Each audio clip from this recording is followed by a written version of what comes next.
Yo, so I don't really do this very often, but if you haven't seen the Vigalta Sendai video essay recently, definitely watch it after this video. I'm only saying this because I think it's my best video essay to date and also one of my favorites to create. Bitch, I can make orange rhyme with banana.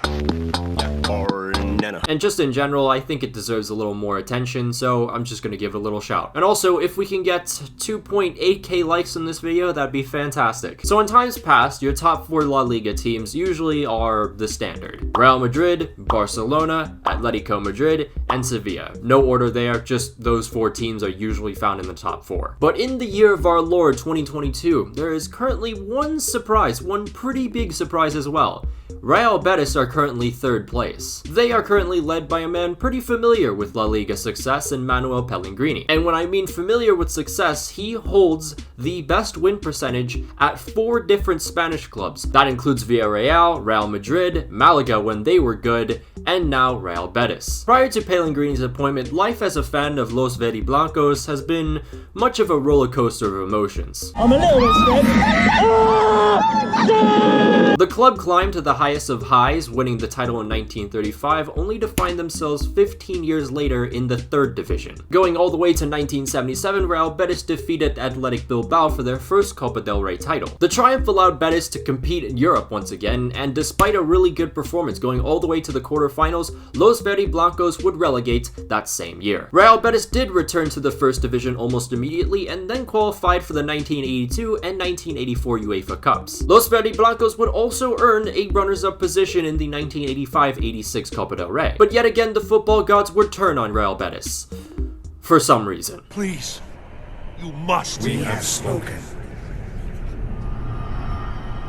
Through 1989 to 1992, Real Betis were reduced to a yo-yo club due to a financial crisis. Luckily for them, Manuel Ruiz de Lopera, who at the time owned 40% of the most expensive land at his home city, would be the one to help Balompié out of this crisis. Lopera was, a character. He absolutely loved attention, and once he took majority stake in the club, he immediately became the supporters' biggest manipulator. One day you'd be seeing him collect stray dogs off the streets, the very next he'd be threatening to leave, hoping that fans bow down on their knees to their new ruler. He also signed Danielson for £21.5 million.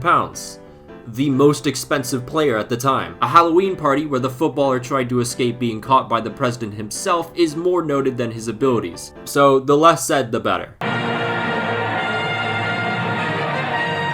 Lopera's takeover gave way to a 3rd place finish in 1995 immediately after promoting the previous season. Real Betis would go on to compete in the UEFA Cup multiple times throughout the late 90s and early 2000s. Los Verdi Blancos, 10 years after promoting, won the Copa del Rey for the 2nd time and also qualified for the Champions League. They were up against both Chelsea and Liverpool in the groups, something that is no longer allowed today. Unlucky. However, as we've seen from the past, what the football gods giveth to Betis, they have taketh away. Balompié relegated in 2009, and the fans were not very happy. At the end of the match that sent Betis down, fans held a protest having been tired of Lopera's bullshit. More than 60,000 people took part, making it the 2nd largest demonstration right behind the 1935 title celebration. Lopera left soon after, and Betis found themselves struggling to find a new president. Between the years of 2009 and 2019, Los Verdi Blancos have earned Europa League qualification twice, but have also found themselves in the 2nd division twice. And much like Watford these days, Betis had gone through 11 coaches during this period. Nowadays though, things look better. Actually, in fact, the future looks bright.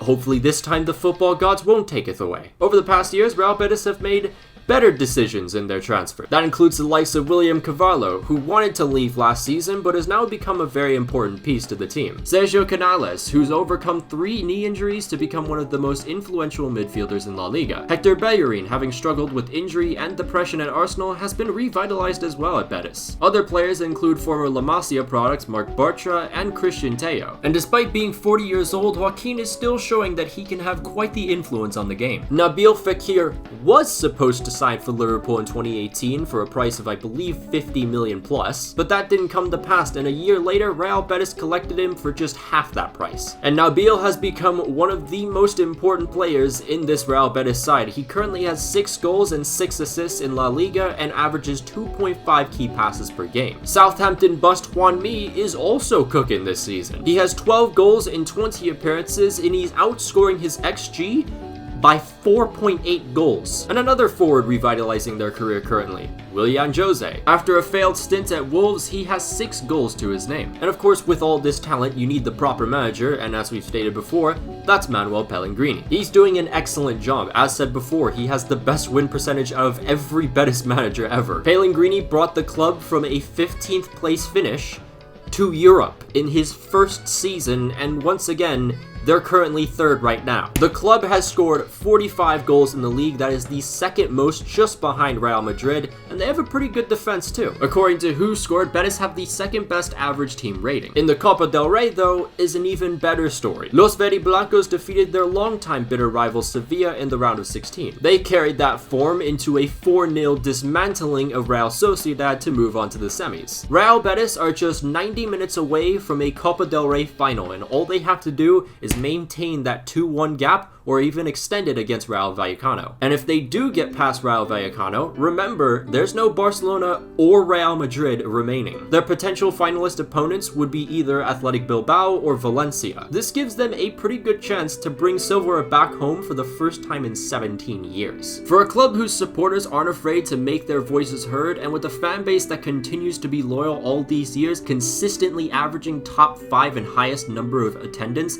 this would mean a huge celebration. Don't forget, there is the Europa League for them as well. They play a Zenit side who just lost their star striker. But most importantly, with a couple months to go, if Real Betis can maintain this momentum they have in La Liga, they could be qualifying for the Champions League for the first time since 2005. I'd like to talk about Rayo Vallecano pretty soon. I probably will make a video about them in the next week or two, because their story is really cool. But until then, let's give some appreciation to our fellow patrons, shall we? Janos Balas, Alex Rod, Daniel Ortiz, Edgar A.S., Joseph Bonfante, Lacazette Goat, Windin Mintang, Senaid Ferhat Begovic, The Motor Drive, Victor, Dominic Griffin, Emmett Shea, Lewis, Joe Gallagher, Tomagus, Andres Was Never Here, Big Bird, Cash Getty, Ixo, Itachi the Homie, Casa, Mark Morcos, and Nathan Trong. If you'd like to join the Patreon, there'll be a link down below and in the annotations up there. You can follow my Twitter if you'd like, follow my Instagram if you want, follow my TikTok, trying to get to 6,000, and you can also follow my inactive Twitch, which just hit